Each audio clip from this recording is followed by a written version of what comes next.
Hello and welcome to the Intuitive Messenger channel. They call me Mitchell, and this is your energy forecast, spiritual teaching, intuitive development, and healing development and teaching today, December the 14th, 2014, as well as tomorrow, Monday, December the 15th, 2014. I'm so excited to be here today. Thank you for watching, subscribing, retweeting, posting, joining me for coffee, tea, crumpets, whatever you do. And also for those of you who have supported me on patreon.com financially, I truly appreciate that. It makes doing this stuff worth it, easier to take care of bills, etc., etc., etc. So today I'm going to use an email that somebody sent me, somebody who is a fan but also a friend, and I know one day you and I will meet because God, I feel like we know each other. I really do.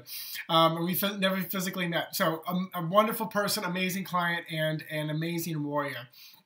So I'll change names in here, but this is about healing. So this person, right, I'm hoping maybe you can talk about this in a video or just guide me in the right direction. So she said, I did a healing session, for lack of a better word, healing.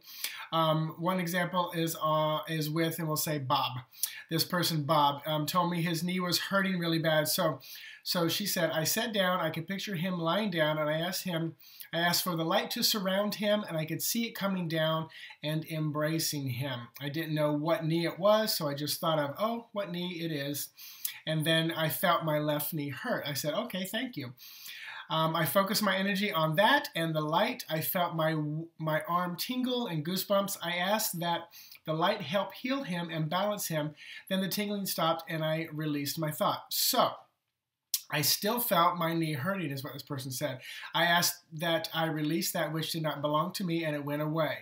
But, she's like, am I doing it right?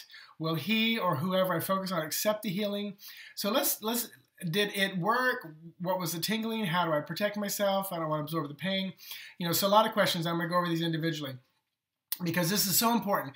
Because Spirit was showing me in my quiet time, there was a time when a healer, you name any healer that has a book, a lesson, has 10 steps to healing, whatever. There was a time when they had nothing.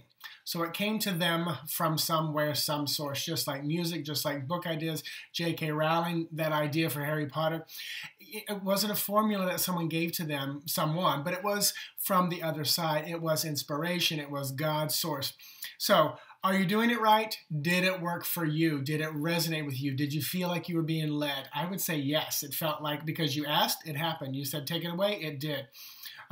Will he or whoever I focus on accept the healing? Now that's a totally different story. Jamie and I often talk about, we can send someone healing, but their spirit, their soul may not even accept it. It may not even be right. Many times Jamie will not go into somebody and do physical healing unless she's told to. And same with me. Many times I'm driving, someone says I need healing, and I'll say, you know what, I'm given permission, so I'm going to send it to you.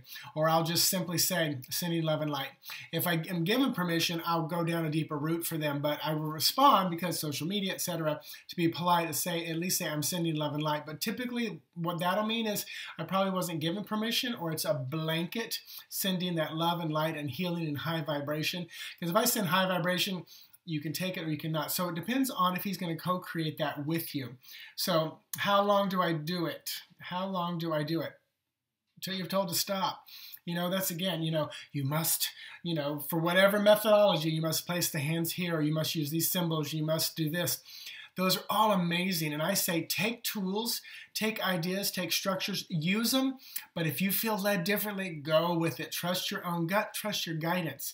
Who knows who your guides are? They could be Asian when you're working with an Indian practice. They could be, Aztec when you're trying to work with, Native Alaskan, people or that methodology. So how do you protect yourself so you don't absorb the pain? Typically, empaths are going to feel something. Tell your guides, tell the people that you work with on the other side, you can give me a little bit of it, or just an inkling. For me, I often say, for me it works. I just say, show me, so I'll know, oh, my elbow hurts. I won't feel the pain. Every once in a while I do, but I just say, show me the area, and they show me visually. I'm drawing, okay, my elbow hurts, but it doesn't. I just know that that's what I'm feeling, my right elbow, my left elbow. But keep yourself in high vibration. Before you do a healing, I would just raise your vibration. You can surround yourself with a bubble of light. Do whatever works. It's an intention setting that you will be protected. do whatever works for you. If you need to put angel wings around you as you do the work, whatever works in an intention of high vibration, an intention of protection. And you said your knees started hurting. You're like, well, I understand. Been there, done that. She said she has so many questions, and I know. You know what? If you have more questions, anybody, you can send them to me. I'll get them to them as I need. Or maybe this will probably become one of those special videos. That's saying Spirit's telling me right now. I will be doing a special healing video for my patrons on patreon.com, and it'll be a more lengthy video. This is just a quick tap-in video, so I'll do a more lengthy one. That'll be like a 5 or 10 minute video on healing and the nature of it and what to do, which you pretty much got all the information here, but I'll elaborate a lot more. So you said, I have done that for someone else, and I can see them, not faces. Okay. I have done that for someone else, and I can see them, not faces, but their beings. It's weird just because I've never been able to see things like that so clearly. And part of the reason I believe why you're seeing it so clearly is the veil is thinning, and we're getting more and more and more. So there's an amazing, quick, question Q&A about healing and what to do. Let me dive into the numbers of today's energy. And so today's 14. 14 is that temperance energy. We talked about that yesterday, where you're tested, where there are trials, tribulations, and 14 boils down to 5, which is that the faith card. Whew, the man just flew out. The faith card, or emperor, hierophant, or pope card. So there's really, this well-balanced energy. Boy, I tell you, I am going back to that hierophant. I mean, to the emperor. You hear me stuttering? Boy, and of course, number 5 is all about shifting, moving, changing energy. 5 is faith. Faith card can be our church, our dogma, our religions. Also, all the numbers add up to 15, which is the death card, which is the devil card. Wow, who needs grounding? Boom, boom. I am grounded.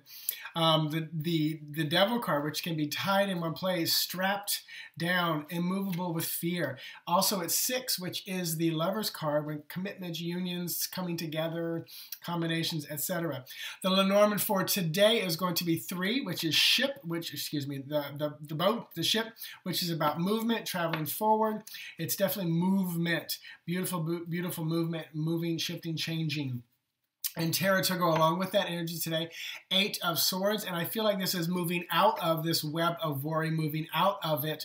You have the ability to move out of it. Some of you are moving right into it quickly and fast, which this 8 of swords is going to be like the devil card. You're trapped, you're stuck.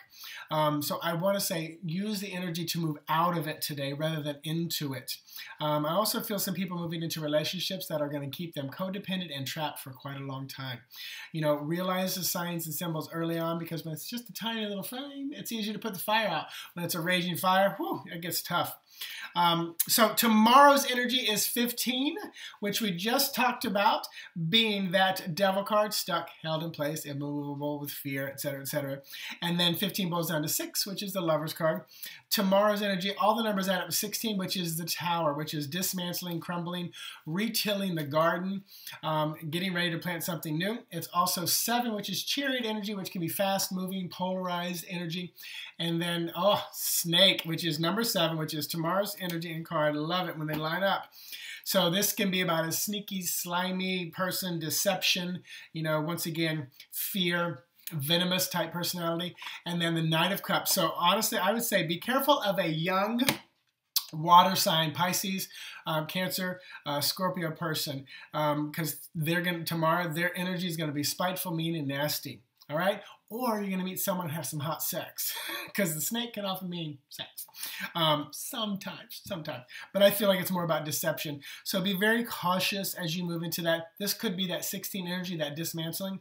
I also just saw a world leader. Will be interesting to see who our Pisces, Cancer, Scorpio is. A world leader that is deceiving. A world leader that his world is falling apart. I'll say world. It can be even on a state level. It feels higher than city, but more like state. Or country or world leader, that we will see deceptive moves happen and their world will fall apart. So there it is. Thank you. The full spread still available. Thank you. I am all caught up except for one person who just sent it in today. Actually, 2 people. But Actually, 3 people, because I'm doing some special ones for some folks. But one person just purchased one last night, so I'll get that to you very soon. It's available, intuitivemessenger.org. Cosmic Caffeine tonight, 7 p.m. Eastern Standard Time. Thank you, thank you, thank you. Namaste. Have an amazing day. Bye-bye.